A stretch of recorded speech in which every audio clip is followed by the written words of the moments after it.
Hi there, Liam. Hope your travels are going well. There's your video lesson. Let's see here. One topic and a bunch of things inside that one topic I'll talk about. And as usual, if you have questions or want me to look at anything, have your mom or dad shoot you over a message. I'm more than happy to answer. So let's get to it. Thanks so much for sending over your new latest version of your arrangement of Fix You.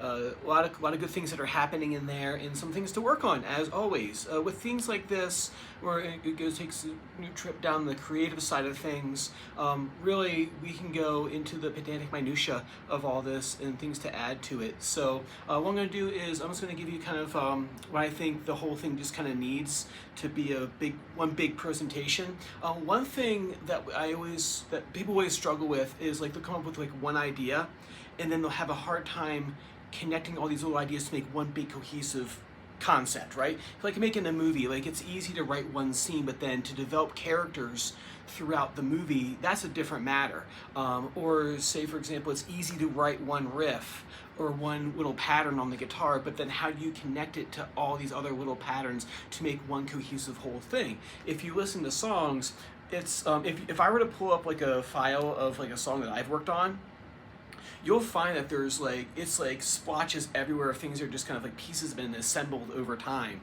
and you got some really nice pieces happening in there, i.e. the intro verse. I think we can add to it to make it a better presentation overall and a more developed concept as a whole, rather than just like a little parts of things. So that's what I'd like to talk about today. The melody for the beginning is much smoother. I'm hearing the tune in there. What I think it needs, I'll kind of start from the beginning, I suppose, and work my way through, is that it needs an intro idea. Just the same way that a movie or a story needs an intro, right? You need to know the characters before you start going, right? Coldplay does the same thing. What we can do is use theirs as a model, and which is kind of the idea behind all of these things anyway, is that when we're looking at songs and trying to be creative, it's hard to pull creative ideas out of thin air, right? It's kind of like saying, here's a blank wall, paint, right? And I don't give you any prompts. The prompt that Coldplay is giving us, if we use theirs as an example, is how are they starting the song?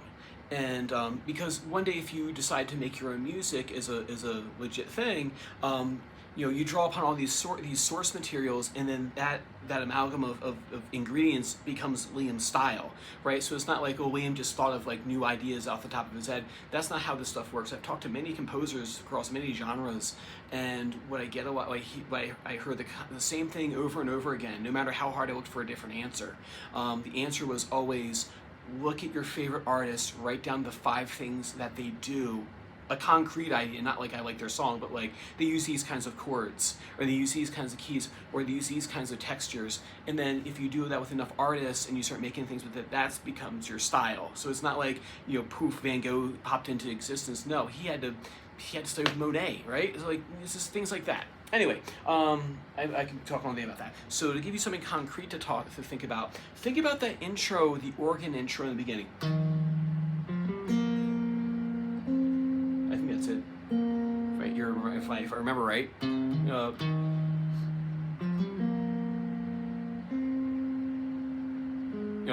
doesn't go back to that. I think it goes back to the. What does he do?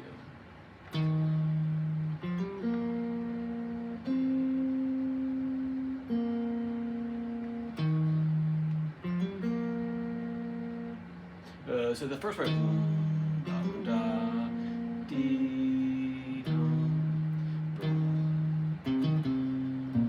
Something like that.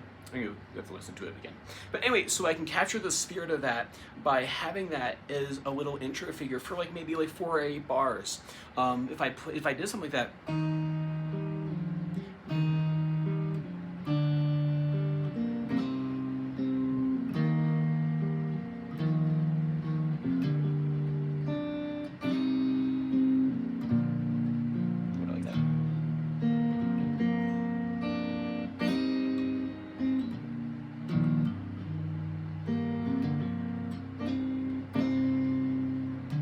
Kind of spitballing ideas there, but I can start the song off like that, so that way if someone who knows the song really well, they can go, oh, that sounds familiar, I know that tune, that sounds like rings a bell. And then when you go into the whatever it is, once you go into the melody, go, oh, I really know that song now. That's that Coldplay song. So if you give them a little hint at the beginning of something that happens in the song, it goes, that sounds awful familiar. I can't put my finger on it, but I know I've heard that tune before. And that same thing with that organ when I played it for you last time is that it might not be like in the forefront of your mind of like, hey, that's that song, but it's like, dang, that sounds super familiar, right? That's what we're trying to do to the audience. So see if you can work out some sort of intro for the song based off of that little organ bass line. Your ear training is good enough that you can pick that part out. It's the same chords. It's still C, A minor, E, A minor, and then G. That's what's happening underneath it. So the bass line is just part of that. So see if you can make me a really good intro part using kind of like the ideas I just played, just kind of off the cuff, and that bass line right there. And I find that'll set the song up. It's kind of like we were watching, I don't know, we were watching a movie and all of a sudden we just dropped into the action and you have no idea who anybody is. That's the function that intros serve as. It introduces the characters, it introduces the song, and then, even classical pieces do this, right? They don't just dive into the first melody, they'll make a little introduction or something, or they'll play the chords or something. Anyway, so think about that. Other thing to think about too is for that chorus, get that a little more solid under your fingers. I think you have good ideas there. It just needs to flow more smoothly, but that's a matter of practice. What you want to start thinking about too is in your strumming, you don't want to go into what I call hacking guitar. Hacking guitar is this.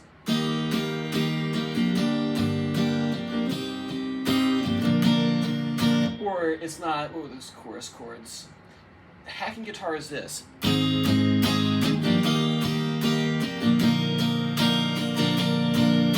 Bam, bam, bam, bam, bam, bam, bam, bam. It's not that. What you want to think about is what I call division of strings. And if you listen to any of the John Mayers of the world, Phoebe Bridgers, Gregory Alan Isakov, Civil Wars, all that stuff, all the good fingerstyle acoustic indie rock that's out there, they're playing what I call division of strings. Now, to give you the first level of this, what they're thinking of is that they're thinking of like the bass strings being one set, and they're thinking of the treble strings being one set. And like I said before, when I was taking jazz lessons with Sean McGowan, he thought the same way when he was making his jazz guitar arrangements. Like he was like, oh, these are chord strings here, and then these are melody strings. The top two are my melody strings. So when you try to create chords, you would think of like, oh,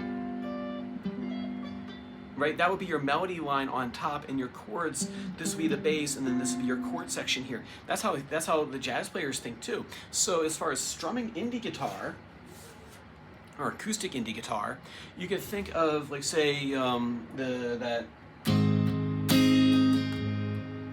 So see what I'm doing there? I was giving myself a bit of bass, and then I'm following up with some treble strings.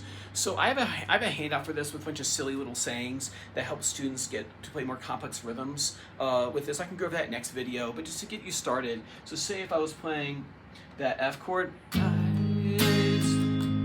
to provide more of a backbeat to the song, 1, 2, 3, I might accent those higher strings and not hit them the first two beats. 1, 2, 3, 4, and 1, 2, 3, 4, and then give that right there, man. That sus is awesome. That sus 4. It's all about texture with these strumming sections. So I might do.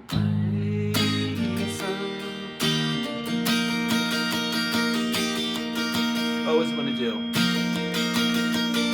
That's what it wants to do. And then, so 1, 2, 3, 4. So emphasizing that beat, that way people can kind of rock to what you're playing. If you just do this, just right out the gate, you want to do something like this. And then save this.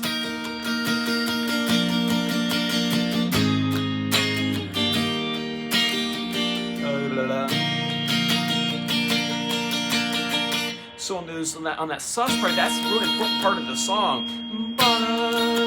People pay a lot of money for sounds like that.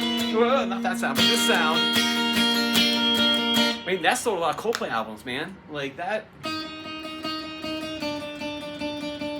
that suspension sound is super cool. Bands like Radiohead made a career off of that sound.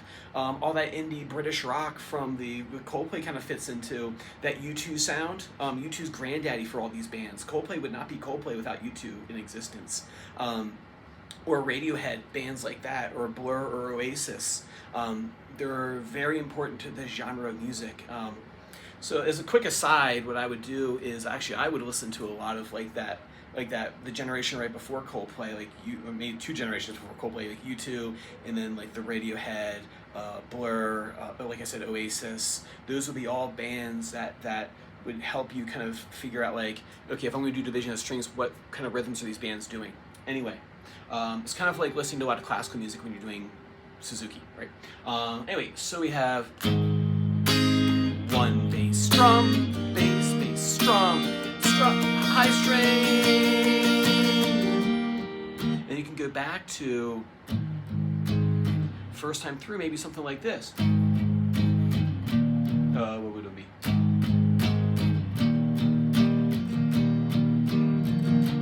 Something like that. Let's do this. Gonna make it.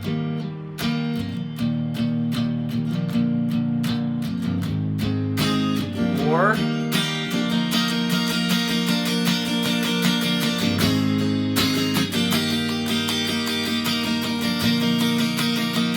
play around with it a little bit, but that's kind of like the idea where like I would think of it as slowly building through the chorus. And if you start real quiet, it gives you a lot of headspace to move into.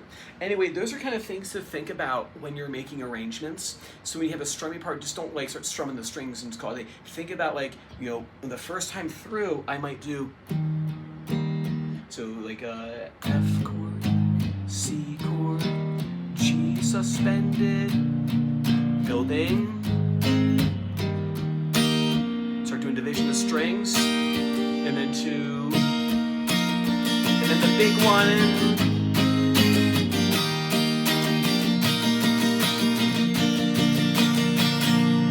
and then anyway, we're after that. But all right, think about that, and we'll talk more next time. Take care.